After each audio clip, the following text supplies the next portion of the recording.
Bom dia, queridos alunos. Hoje já estamos na sequência didática 12, onde nós vamos, enfim, falar dos números quânticos. Vamos começar revendo o que é o modelo atômico atual, o modelo cuja eletrosfera trata dos elétrons em orbitais. Nós sabemos que isso é resultado do trabalho lindo de Schrödinger, que calculou a energia de todos os elétrons a partir de um modelo que ele criou. Ele calculou a energia dos elétrons, levando em consideração que os elétrons se comportam como partículas e ondas. Então, são equações de onda. Os resultados dos cálculos de Schrödinger levam a essa representação do orbital como uma região de maior probabilidade de se encontrar o elétron, certo? Então, aqui os formatos básicos dos orbitais. O S é esférico, o P forma aqueles lobos, certo? Bom, nós sabemos que o formato dos orbitais, então, é consequência de um tratamento matemático de probabilidade que Schrödinger fez com os resultados das suas equações de onda. Como você deve compreender esses desenhos, né? Essas formas que nós chamamos de orbitais? Pensa, pega uma bolinha de papel e amarra numa linha fina e gira isso em todas as direções. O que você vai enxergar? Apenas uma mancha branca, correto? Uma casca branca e no meio vazio. É isso que significa cada um desses orbitais. A bolinha seria onde está o elétron, se ele fosse branco, correto? E a região do espaço por onde ele circula. Então, esses desenhos, na verdade, são casquinhas, regiões aonde os elétrons têm máxima probabilidade de se encontrar. Esse ponto aqui é onde está a sua bolinha amarrada e girando fortemente, é o ponto de máxima probabilidade de se encontrar o elétron. E aqui embaixo nós temos a probabilidade, aqui no eixo, probabilidade zero. Então, provavelmente o elétron não está ali, perto do núcleo. É isso que significam essas figuras. Mas eu tenho boas notícias. Nós não vamos ter que desenhar os orbitais. Imagina desenhar um orbital F. Que confusão! Nós vamos usar esse esquema simplificado dos orbitais. Veja, no subnível S só tem um orbital, então um quadradinho. Subnível P, nós sabemos que é formado de 3 orbitais. Um que acompanha o eixo X, um que acompanha o eixo Z e um que acompanha o eixo Y. Como são 3 orbitais, 3 quadradinhos. 5 quadradinhos para o subnível D e 7 quadradinhos para o subnível F. Fica bem mais fácil. Combinado?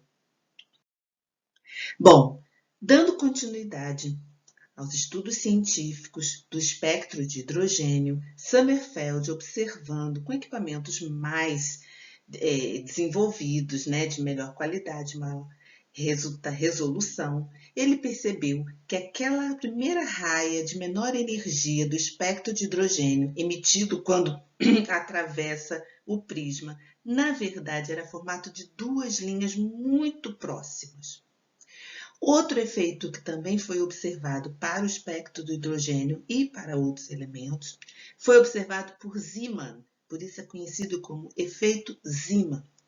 Quando essa mesma experiência era realizada perante um campo magnético bem forte, aquelas linhas elas se subdividiam em 3. Isso ficou, então, muito claro que os elétrons, além de terem características ondulatórias, eles tinham propriedades magnéticas muito intensas, já que interagiam com campos magnéticos externos. Teve uma outra experiência que ficou muito famosa porque foi realizada por 2 estudantes de física lá nos Estados Unidos, Stern e Gerlach. Eles fizeram um feixe, saindo daquele forno, um feixe de átomos de prata passando por um orifício para poder direcionar esse feixe, passando por um campo magnético bem forte. O resultado é que esses átomos se dividiam em dois grupos, de acordo com, seguindo, né, a orientação dos campos magnéticos. O campo magnético, você sabe, norte e sul. Isso comprovou que a matéria tem propriedades magnéticas. Eu não sei se vocês já estudaram a relação muito íntima que existe entre eletricidade e magnetismo. Você sabe que se você girar um ímã dentro de uma bobina, ou seja, um fio de cobre bem enroladinho, se você girar um ímã ali dentro, gera uma corrente elétrica? E você sabia que se todo o fio de alta tensão, só porque a corrente elétrica é muito forte, cria um campo magnético em redor desse fio?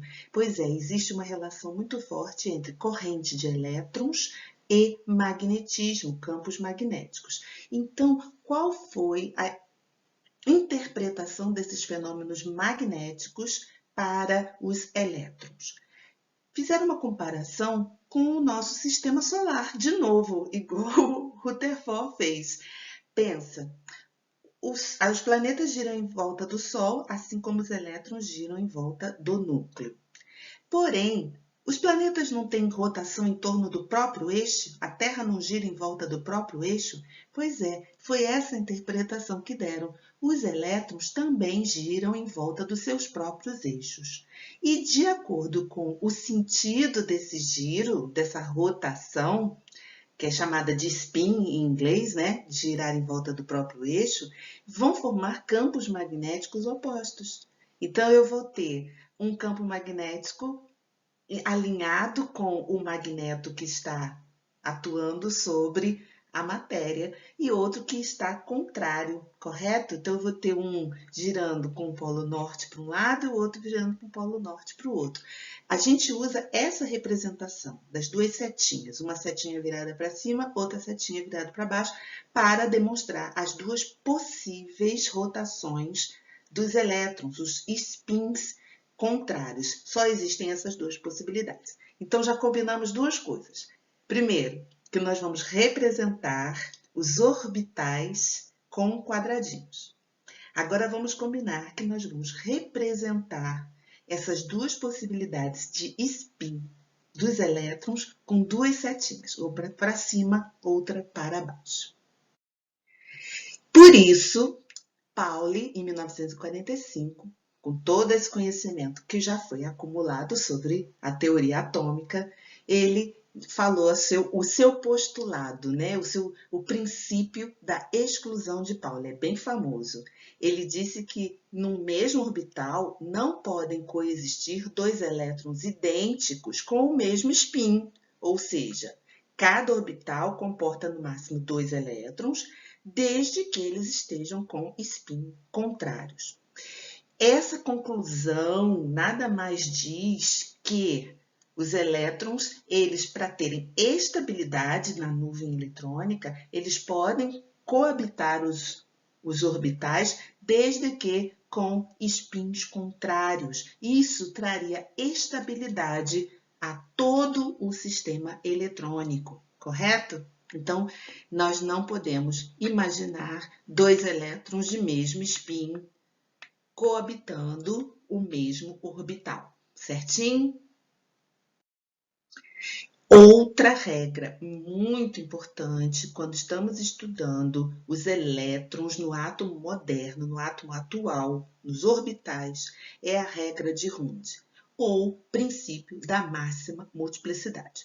Nós já temos aqui as nossas combinações de como nós vamos representar os elétrons e como nós vamos representar os orbitais, correto? Então, para o subnível S, 1 quadradinho, para o subnível P, 3 quadradinhos, para o subnível D, 5 quadradinhos, conforme o número de orbitais que cada subnível possui.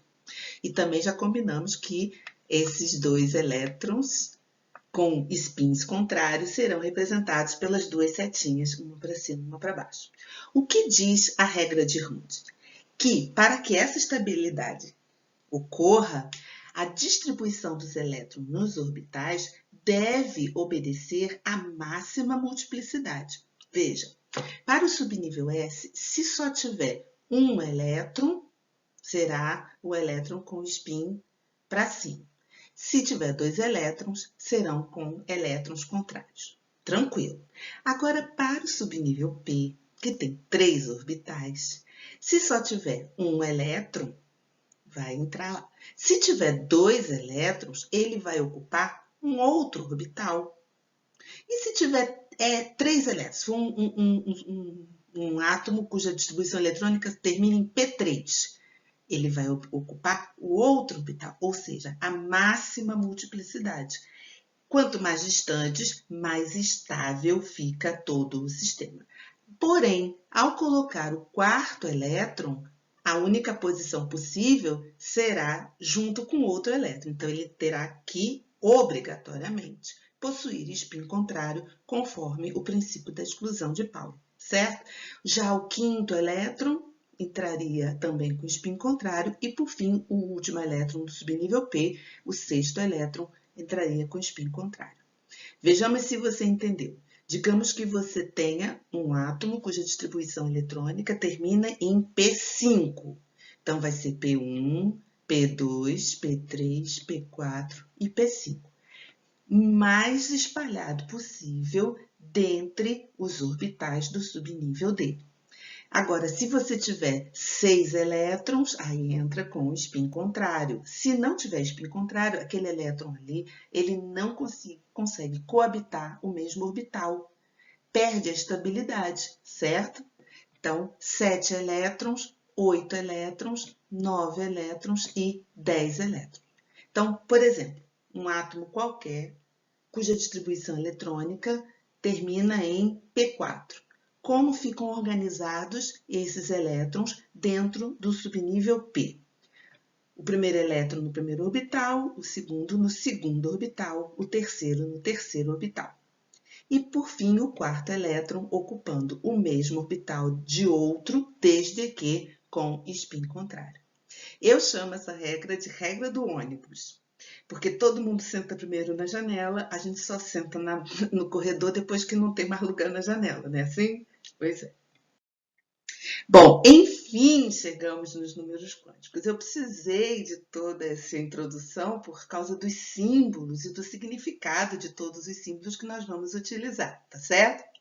Bom, sabemos que, graças ao trabalho de Schrödinger, a gente consegue conhecer bem a eletrosfera, porque ele calculou a energia para os elétrons distribuídos nessa região do átomo. Ele utilizou um conceito de função de onda, que a gente chama de psi. Essa função de onda, considerando o elétron como uma função de onda, uma partícula, porém, que se comporta como onda, ele usou o conceito de coordenadas esféricas, em vez de usar coordenadas cartesianas, as nossas queridas coordenadas x, y, z. Por quê? Porque ele é uma matemática bem mais elaborada do que a gente está acostumada no ensino médio, certo? O que ele pensou? Que o átomo tinha formato esférico. Claro, a forma esférica é a forma mais, digamos, simétrica, mas entropicamente é a mais estável. Você sabe que tudo nessa vida vai passando o tempo e vai arredondando, as pedras do rio vão arredondando, as montanhas vão arredondando, eu estou arredondando. Então, a forma esférica, ela é assim, a direção espontânea de estabilidade de todas as formas, certo? Então, pensando nisso, ele usou coordenadas esféricas para representar a posição dos elétrons em relação ao núcleo, em vez de usar as coordenadas cartesianas que a gente está acostumado. E no que consiste isso? Consiste, em vez de usar x, y e z, ela usa r, ou seja, a distância da partícula em relação ao núcleo, e mais 2 ângulos aqui representados por θ e φ. Nos cálculos de Schrödinger, ele subdividiu esta equação em 3 subequações. Uma para o raio, outra para o ângulo θ e outra para o ângulo φ, para facilitar os cálculos dele. E, como eu disse antes, essa matemática não é uma matemática que nós do ensino médio estamos acostumados a trabalhar. São derivadas de segunda ordem, integrais de segunda ordem, que demandam números ou limites ou condições para fazer os seus cálculos. No caso do raio, é bem simples de entender. Ele usou os conceitos de Rutherford, de Bohr, na verdade. Camada K, camada L, camada M, camada N, camada O, camada P, camada Q. São as distâncias das órbitas, certo? E como ele está fazendo cálculos matemáticos, ele, em vez de usar as letras, ele usou números. Então, a primeira camada, a camada K, ele deu o número 1, camada L é o número 2, camada M é o número 3, camada N é o número 4 e assim por diante. Então, para as camadas, os números quânticos vão de 1 a 7. Já para o ângulo θ, o referencial dele não foram as camadas, foram os subníveis S, P, D e F. Por quê? Porque ele está utilizando os conceitos de Sommerfeld, certo? Que os níveis são divididos em subníveis. E para esses níveis, S, P, D e F, o número quântico orbital ou o número quântico secundário, ou tem outros nomes, azimutal, ele usou os números 0 para o S, para o P é o número 1, para o D é o número 2 e para o F é o número 3.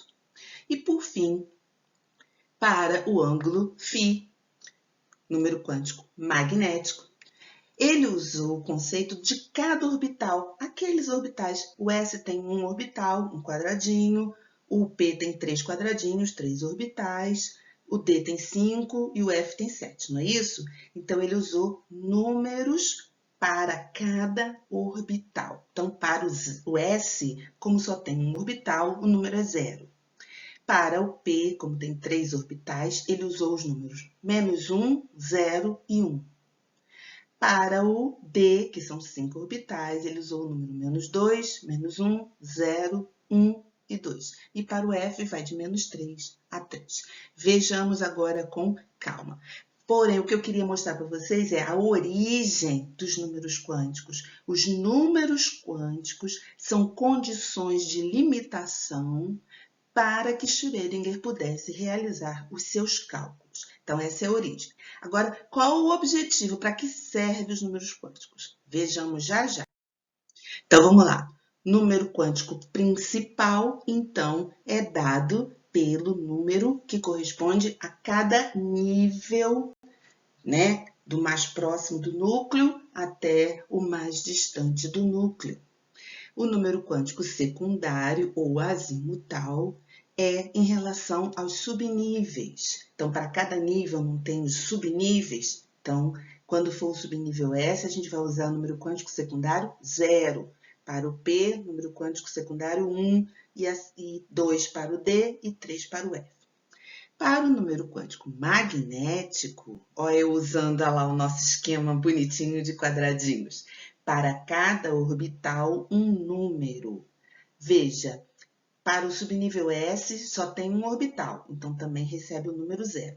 Para o subnível P, que tem 3 orbitais, vai de -1 a +1, ou seja, de -L a mais L. Olha o subnível D, com 5 orbitais. Vai de -L, -2, a mais L, mais 2. E para o F, mesma coisa, 5. São 7 orbitais, então vai de -3 a mais 3, ok? E por último, vamos incluir, que não estava nos cálculos de Schrödinger, mas vale a pena incluir agora cada elétron que entra em cada orbital. Vamos agora considerar também um número quântico, apesar de não ter feito parte dos estudos de Schrödinger, vamos incluir essa característica magnética dos elétrons, dizendo se é o primeiro elétron que entra no subnível, spin -1, porque setinha para cima, e se ele é o segundo elétron que entra no orbital, setinha para baixo, spin mais meio. Isso aqui é uma convenção, assim como isso aqui é uma convenção, foram convencionados, foram criados mecanismos de identificação. Aí é que está. Os 4 números quânticos identificam o elétron. É como se fosse uma carteira de identidade, como se fosse um CPF. Porque cada elétron vai ter 4 números quânticos diferentes de todos os outros. Nunca teremos 2 elétrons com os mesmos números quânticos. Esse é o princípio da exclusão de Pauli. Ele não falou só dos spin, ele falou de todos os números quânticos, ok? Então, se alguém perguntar qual o princípio da exclusão de Pauli, é essa carteira de identidade. Cada elétron tem 4 números quânticos próprios que nenhum outro elétron possui. Então, resumindo, tá? Vamos ver. Número quântico principal fala de camada ou nível. Então, já sabe, né? Para cada camada, um número. K é 1, L2, M3, N4, O é 5, P é 6, Q é 7. Número quântico secundário se refere ao subnível. Então, para o S é 0, para o P é 1, para o D é 2, para o F é 3. Número quântico magnético se refere ao orbital de cada subnível. Então, para o S é 0, porque só tem um orbital. Para o P, vai de menos 1 a mais 1. Para o D, vai de menos 2 a mais 2. Para o F, vai de menos 3 a mais 3. E agora incluímos o número quântico de spin também para identificar os elétrons, correto? Vamos a um exemplo? Olha, eu quero que você identifique os 4 números quânticos do elétron de valência do átomo de oxigênio. Você sabe o que é elétron de valência, não sabe? É o mais energético, é o mais externo ou o mais energético. Para saber isso, eu uso a distribuição eletrônica. Por quê? Porque ela está em ordem crescente de energia. Então, quem é o elétron de valência do oxigênio? É o 4º elétron daquela posição, subnível P da camada 2. Então, vamos trabalhar com essa informação. O elétron de valência, o elétron mais energético, é o 4º elétron do subnível P da camada 2 do oxigênio. Já sabe quem é o número quântico principal? O número quântico principal é a camada em que esse elétron está, camada 2, certo? Já sabe o número quântico secundário desse elétron? É o subnível P tem número quântico secundário 1. E agora, para identificar o 4º elétron, vamos precisar primeiro identificar a posição dele nos orbitais. Para isso, eu usei a regra de Hund. Lembra da regra de Hund, a regra do ônibus? A regra de distribuição máxima, correto? Então, o 4º elétron é esse marcadinho aqui com o número 4. Ele foi o 4º elétron a ser colocado dentro dos orbitais. Então, qual é o número quântico magnético desse elétron? Não é menos 1, porque ele está no orbital do início? Muito bem. E por último, qual é o número quântico de spin desse elétron? Ele não é o segundo a entrar naquele orbital? O que ficou convencionado? Que o segundo elétron teria número quântico mais meio. Não foi isso que a gente combinou? Então, aí estão os 4 números quânticos do elétron mais energético do oxigênio. Vejamos se você realmente entendeu esta caracterização do elétron. Indique quais são os números quânticos que representam o elétron assinalado abaixo e que está situado no subnível 4F. Você percebeu que é o elétron 4F1, porque é o primeirão a entrar lá no subnível F, no primeiro orbital, virado para cima, certo? Então, número quântico principal eu tiro direto daqui. Ele está no nível 4. Então, o número quântico principal dele, a camada em que ele está, é a camada 4. O número quântico secundário se refere ao subnível. E aí você tem que lembrar.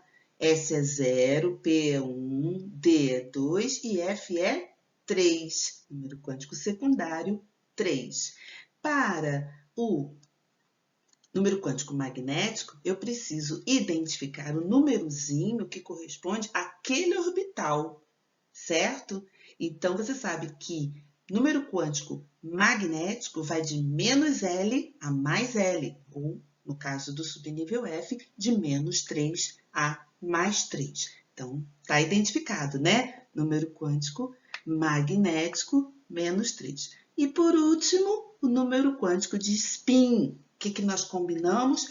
Que o primeiro elétron de um orbital tem número quântico de spin menos meio. Então, aí estão. Confira, ver se eu não falei nenhuma besteira.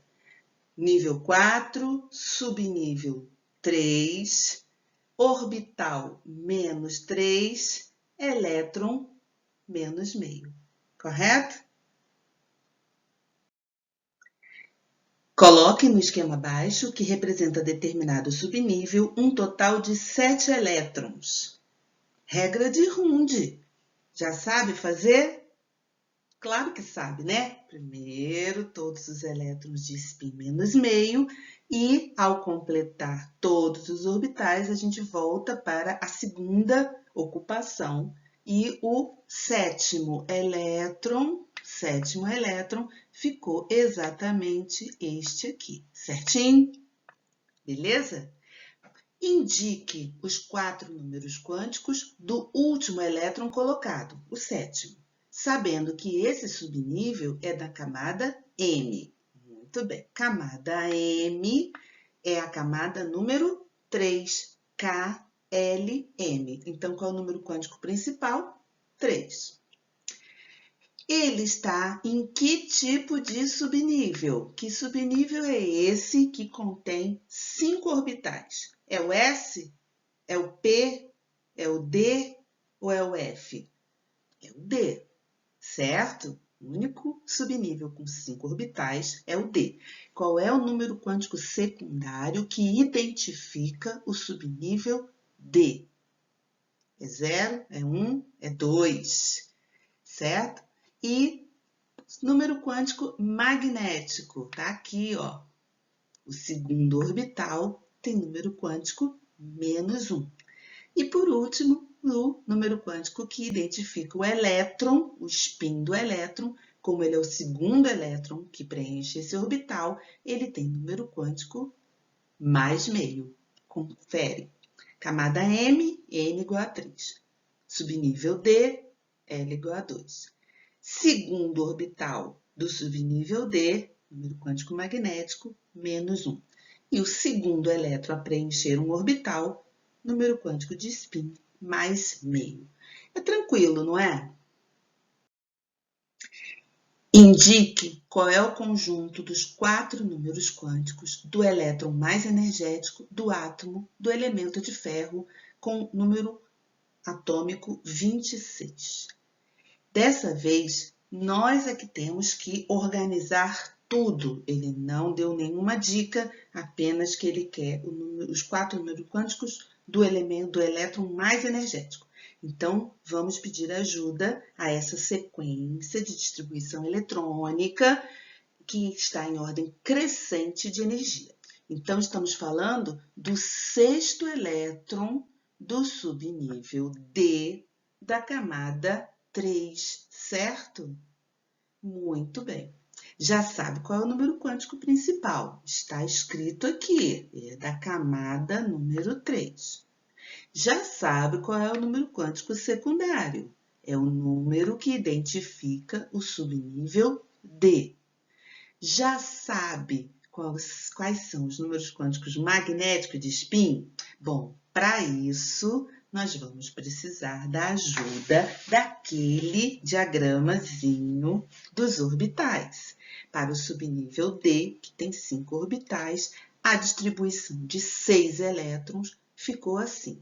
E este aqui é o nosso elétron que a gente está procurando. É o 6º elétron, certo? Então, qual é o número quântico magnético dele? -2. -2 identifica o primeiro orbital. E o número quântico de spin? Ele não é o 2º elétron a entrar ali naquele orbital? Então, o número quântico de spin ficou convencionado que é +meio. Confere. Falei alguma besteira? Não, né?